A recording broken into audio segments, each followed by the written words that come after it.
All rise. Be seated. Silence in court. In this week's video, we're taking charity shops to YouTube court. It's the voice of the people versus charity shops, and trust me, it gets brutal. My name's Mark, and this is Antiques Central. I think we can all agree that there was a time when charity shops stood for something community focused, ethical and simple. A bargain for you, which led to a direct benefit for someone else. You walked in with a few quid in your back pocket and left with a 1970s St. Michael's polyester shirt for a hot date, a Max Bygraves album, or a guilty stack of Barbara Cartland romance novels. And all the time, you knew your money was going to a good cause. That was the deal, those were the rules. But today, based entirely on your comments, that simple social contract appears to be catastrophically broken. And to be frank, whoever he is, you, the people, aren't happy with that outcome. You now describe charity shops as middle-class boutiques and no longer suitable for those in need. You quote overinflated prices, mismanagement and unsaleable shop floor stock that isn't actually intended to help those in need. And believe me, this isn't restricted to the UK. All around the world, people are asking exactly the same question. A question that cuts right to the heart of the high street charity shop debate. Are charity shops fit for purpose? Step into most town centres and you'll see rows of them everywhere. And I'm not talking about Turkish barbers. I'm talking about charity shops, including fundraisers for animal welfare, medical research, global poverty and humanitarian aid. All of them trading where small, independent retailers once plied their trade. And don't even mention the chuggers who can be found selling charity on every street corner, hoping to sign you up to those monthly or annual donations you can't afford. Cancer Research, Oxfam, British Heart Foundation, Sue Ryder. Some streets have 4, 5, 6 or even more charity shops plucking at your conscience and your purse strings. But to be fair to them, they do appear to have thrived compared to other traditional retailers who've fallen victim to the giant out-of-town superstores. Or is it more the case they've filled the void left by those independent greengrocers, butchers and candlestick makers who once traded as part of our local community high streets? Either way, just ask the average shopper what they think and you'll find the mood music has changed. For many of you, charity shops have lost their soul. They're no longer affordable, no longer community driven, no longer the inclusive places they once were. Instead, they're accused of becoming commercial, profit-driven machines, staffed by paid executives, managers, and often fronted by volunteers, but run like profit at all cost powerhouse corporations. Some commenters even allege misconduct, saying managers and staff skim the best donations for themselves, while volunteers on the shop floor do the heavy public lifting and take the flack from disgruntled shoppers. You even report seeing the resale of donated items in staff members' private online shops, or staff actually wearing donated clothes and jewellery, both of which demonstrate the mismanagement and potential corruption within the charity shop sector. But let's start the court proceedings with the complaint you hear most often. Let's call it evidence for the prosecution number 1, the price problem. It used to be perceived that the charity shop mission was to offer relief and support, especially to low-income families. Now, the most common phrase you hear in the comments is they're as expensive as regular shops. Some of you even say they're more expensive. You tell stories of worn Primark shirts priced higher than new, tatty furniture marked up like antiques, and mass-produced prints sold for £30 or more. All because a manager in head office checked the active listings on eBay and slapped a barcode on it. One ex-volunteer said, "We used to sell pairs of jeans for £3. Now they're priced at £10 because the online platforms tell us that's the market rate." The question the prosecution are asking is, what market rate? Are we now saying that online platforms like eBay or Vinted define prices and set the charity shop rate? Why have charity shops fallen into this rabbit hole? And more importantly, why are they digging themselves in deeper and deeper? Why don't charity shops take the moral high ground and reduce their prices to undercut the online sellers? Surely, given they get their stock for free, it's a no-brainer, and it might even improve turnover. You tell me in the comments below. Other viewers point out that the rise of cheap, fast fashion has flooded charity shops with poor quality donations, while genuine pre-loved quality items are hoovered up by online resellers, leaving nothing for local shoppers or those most in need. And above all, we have to remember these aren't new goods we're talking about. They're second-hand donated items given freely out of kindness and generosity. And based on the comments, that's what stings for so many viewers. A common theme repeated in the comments over and over again is, if I have anything I need to get rid of, I'll put it out for free rather than let a charity inflate the price. Surely this is bad news for the future of high street charity shops. When the majority of commenters claim charities have priced themselves out of their own market and as a result they're no longer donating, will the supply of free stock simply dry up over time? Is this why Cancer Research UK is closing down so many of its so-called unprofitable high street shops? The question we need to ask is, if the stock costs nothing, how did we even get to the point where ordinary low-income families can't afford to shop there anymore? What is the driver for this shift? In the charity shop's defence, is it the rise of the reseller and the online platforms they sell on? Is it the ever-increasing high street overheads and staff costs?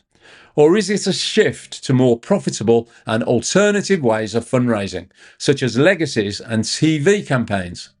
For what it's worth, I suspect it's a combination of all three that ultimately led the charities to the conclusion that high-cost, high street retail was, by comparison, simply less profitable. Let me know if you agree with me in the comments below.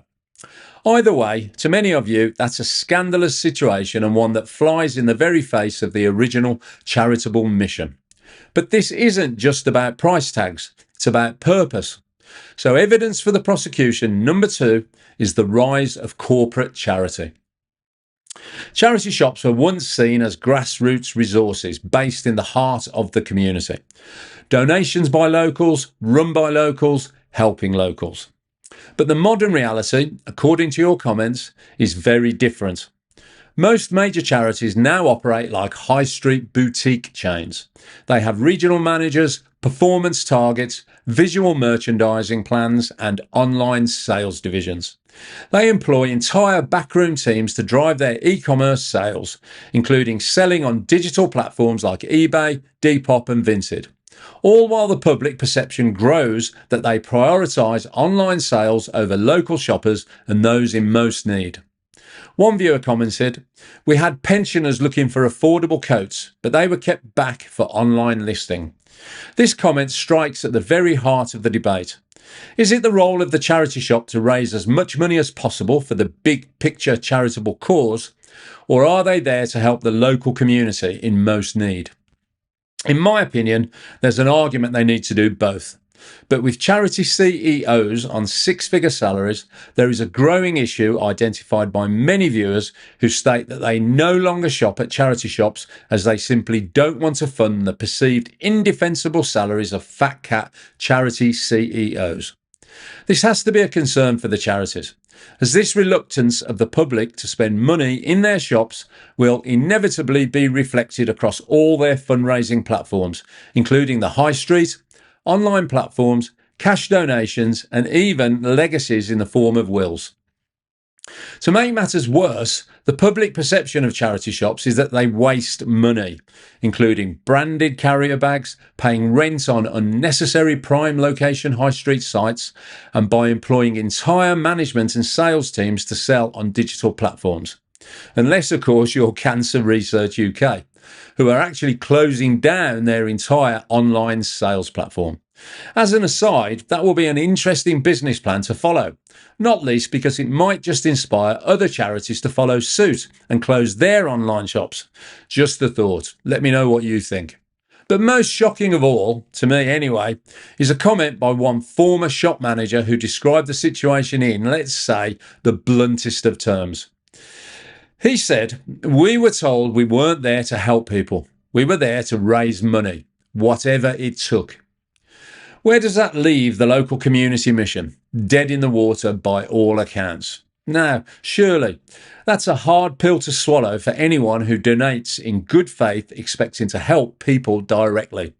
Judging by the majority of comments, when someone donates a bag of clothes to a charity shop, many imagine those items being sold affordably to those who most need them, not boxed up for eBay or shipped overseas by the ton.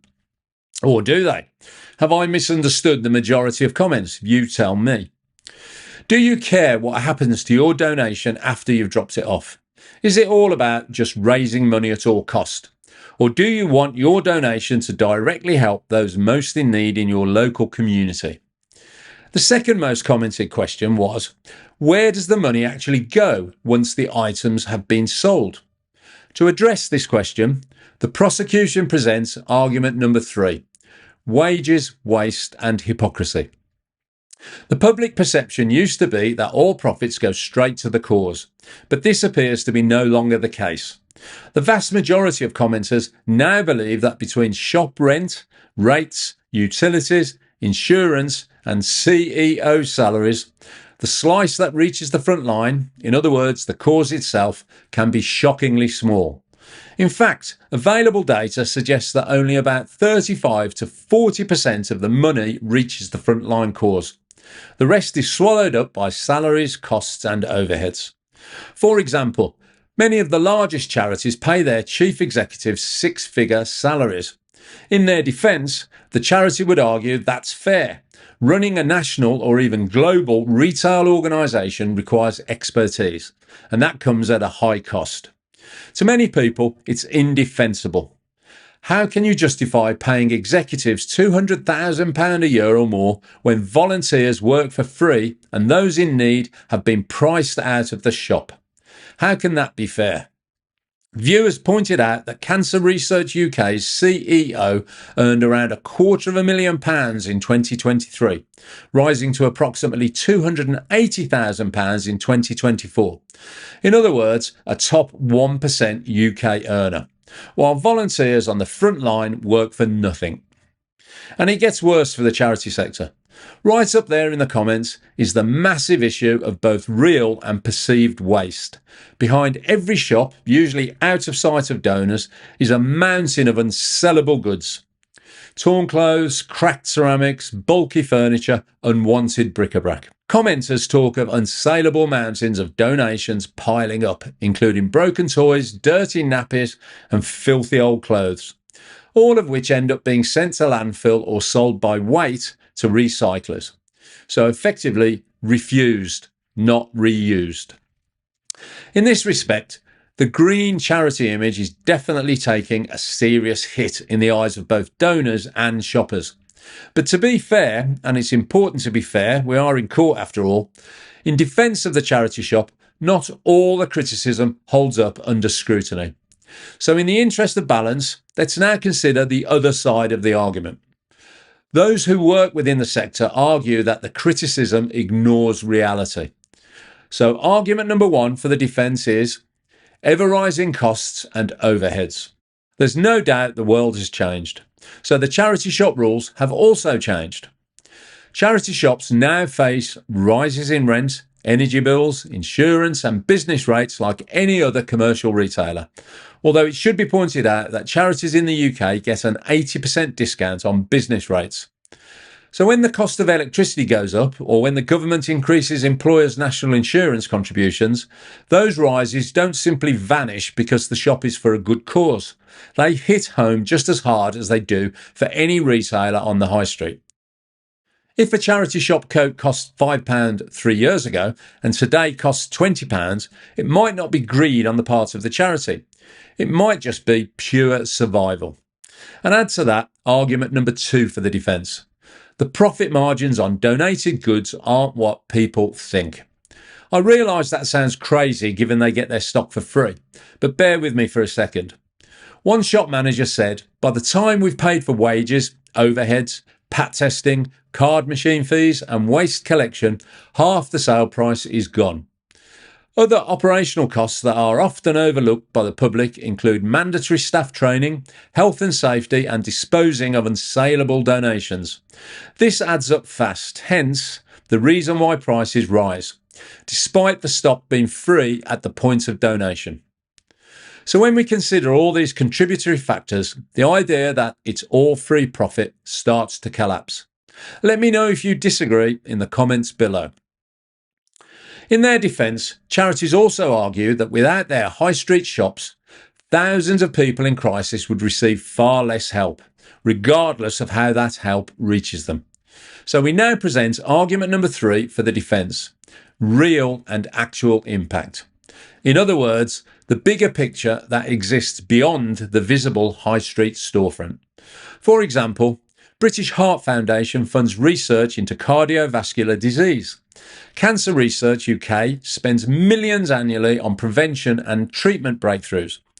Sue Ryder runs hospices that care for people in their final days. Their argument is simple. For every £5 raised in a shop, a percentage of that money makes a difference somewhere, regardless of its visibility. However, I assume the prosecution will argue that not enough of that £5 is reaching the front line.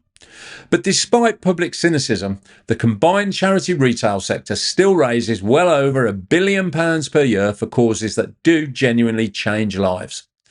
One regional director put it this way: you might not like how we operate, but you can't deny the outcome. Without charity shops, that funding disappears. On the surface, that's hard to argue with, especially when local councils and government grants continue to shrink year on year. Do you agree? Let me know what you think in the comments below.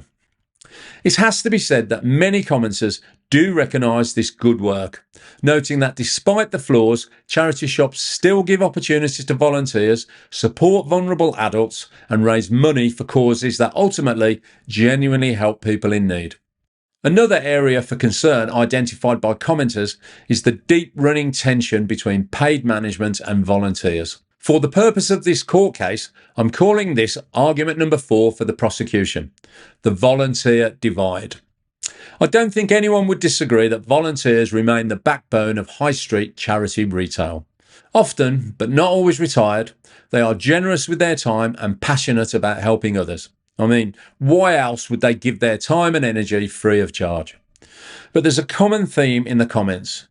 Many of you who are actual working volunteers say you feel disillusioned, or even worse, used. And don't misunderstand me.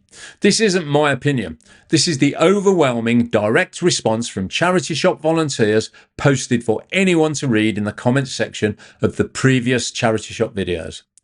Volunteers talk about being pressurised to meet sales targets, told to upsell or push gift aid, and claim they're treated more like unpaid, unappreciated, disposable staff rather than community-minded volunteer helpers. And as a byproduct of this push towards sales targets, gift aid itself has inevitably become controversial, to say the least. Yes, it allows charities to claim an extra 25% from HMRC on donated items sold, but only if the donor signs the required taxation paperwork. And for our worldwide viewers, HMRC is the UK's version of the IRS in America. In the context of encouraging shoppers to sign up for gift aid, some volunteers claim they were told to encourage every customer to sign up, even when it wasn't fully explained to them or if they didn't understand it. It's legal, yes, but to some volunteers it feels manipulative, especially when the charity benefits more than the donor ever will. And then, as the prosecution's argument number 5, there's what I'm labelling the generational divide. Older volunteers often come from an era where helping meant prioritising community spirit, kindness and generosity, with profit coming a distant second. It's claimed that younger managers, often parachuted in from retail backgrounds, are now measured purely on financial performance rather than compassion. It's not their fault, it's their contractual corporate mission. For many viewers, that clash of values has quietly hollowed out the heart of many charity shops and is an important factor when debating the fractured social contract between the local community and the charity shop. Commenters also mention stress, burnout, and high turnover of staff and managers, as well as volunteer frustration over woke policies and extreme moral agendas that feel unrelated to the core charity mission. Now, I'm not going to touch on the politics in this video, as it's entirely down to which side of the political fence you stand on. So I'll leave it to you to vent your spleens in the comments below. Just keep your posts respectful and polite, or you might just find yourself confined to the charity shop skip. So argument number 6 for the prosecution is the impact of the transition by charities to online sales. It's what I'm calling the online shift. However, there is a certain irony in this argument, as Cancer Research UK have just this year, 2025, announced that they're closing down all their online sales platforms. However, the other major high street chains are yet to follow this lead, so there is still merit in examining this transition from bricks and mortar high street shops to digital shops, and so we should reflect this in the case for the prosecution. So, it's still the case that the majority of charities sell online and their e-commerce teams target eBay, Etsy, Vinted and Depop. In fact, they target the majority of online reseller marketplaces. The common impression of you, the commenters, is that high-value items such as antiques, jewellery and collectibles are whisked out of local shops and listed nationally or even globally rather than being made available to local shoppers.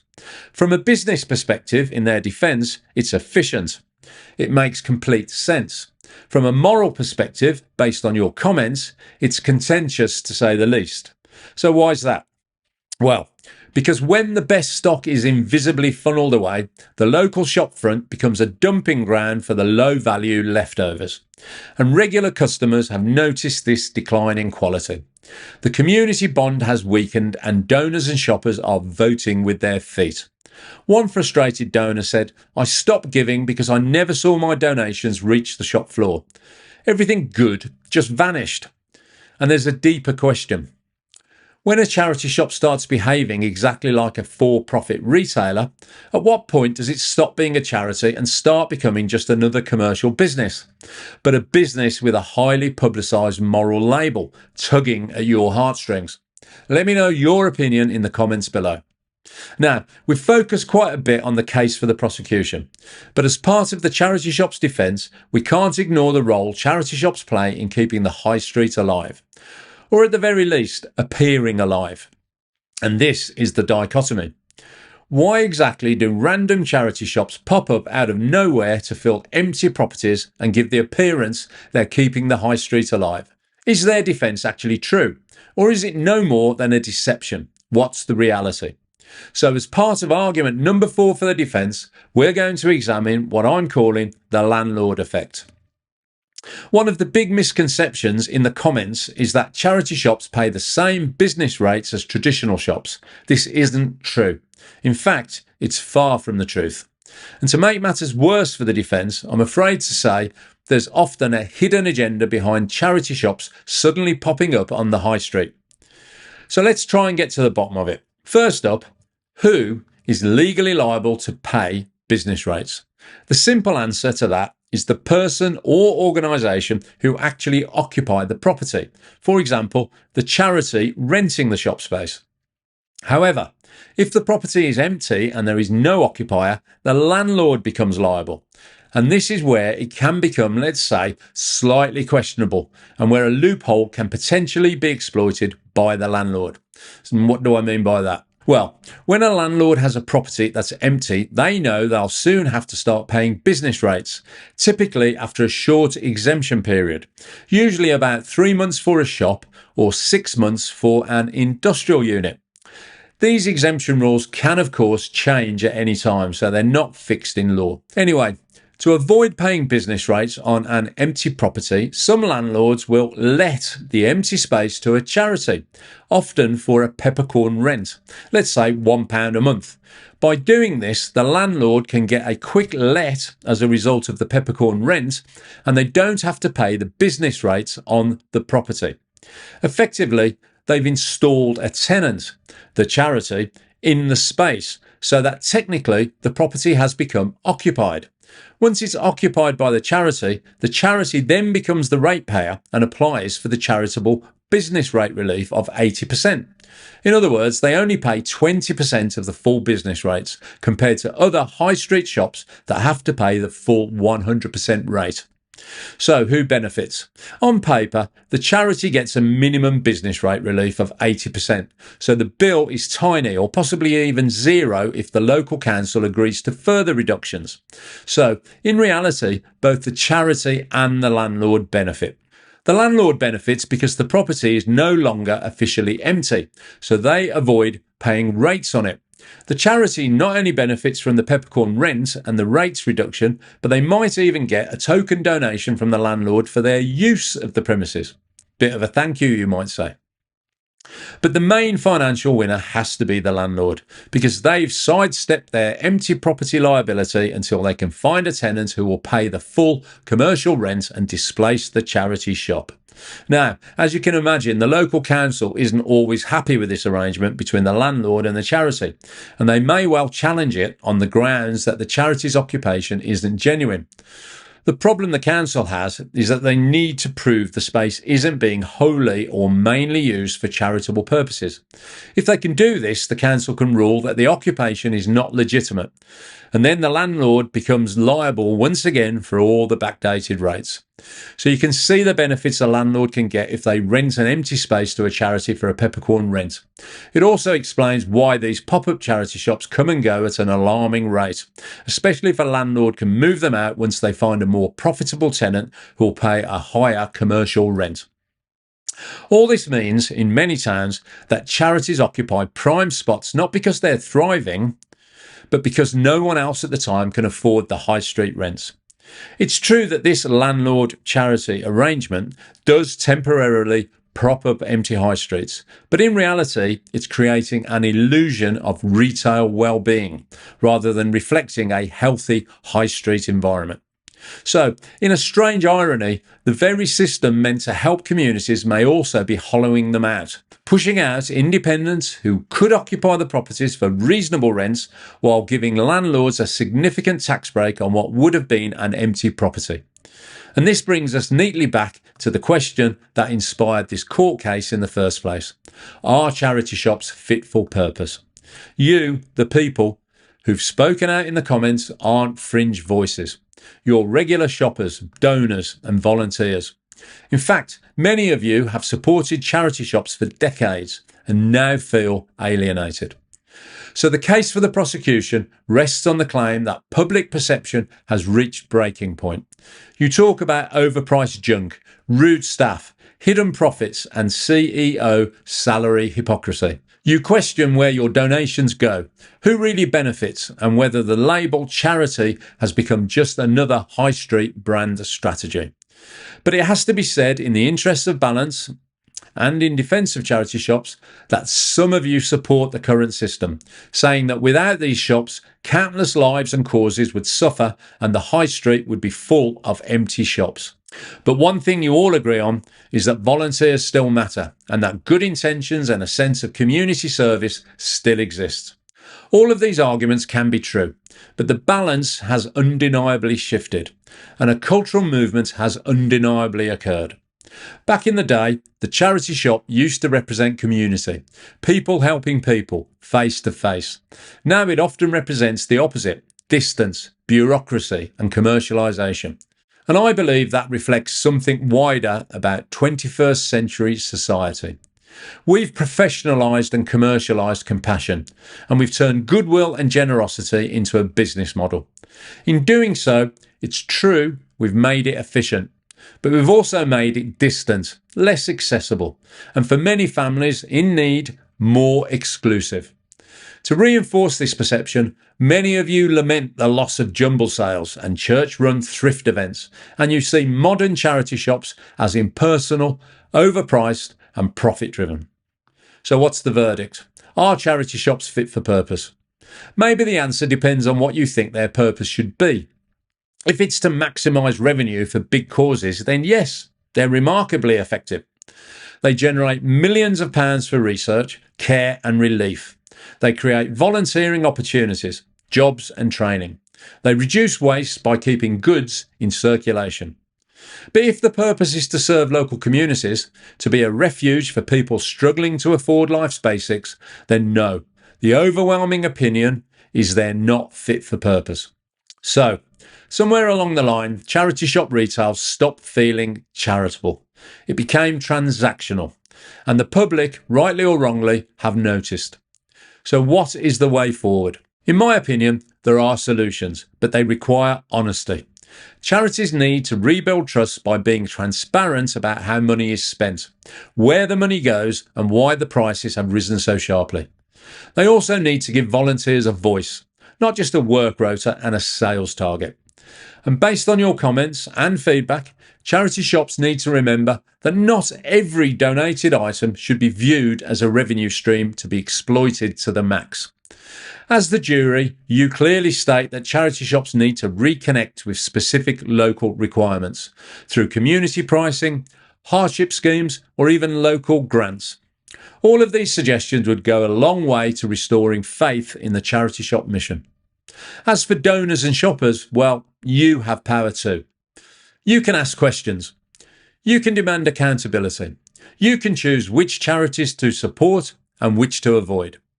The term charity should mean more than just a tax status. It should mean human kindness, fairness and humility. So what's to do? What are the alternatives to high street charity shops? Some of you suggest reverting to a grassroots movement, local free tables, community exchange events, and small volunteer-run outlets instead of relying solely on large national charities. All of them great ideas in their own right. So, as we approach the end of this court case, what's your verdict in the case of the people versus charity shops? Let me know in the comments below. In the end, this really isn't a story about shops. It's a story about values, about how easy it is for good intentions to be overtaken by systems, salaries, sales targets and profit margins. It's about how trust, once lost, is hard to win back. But it's also about possibility.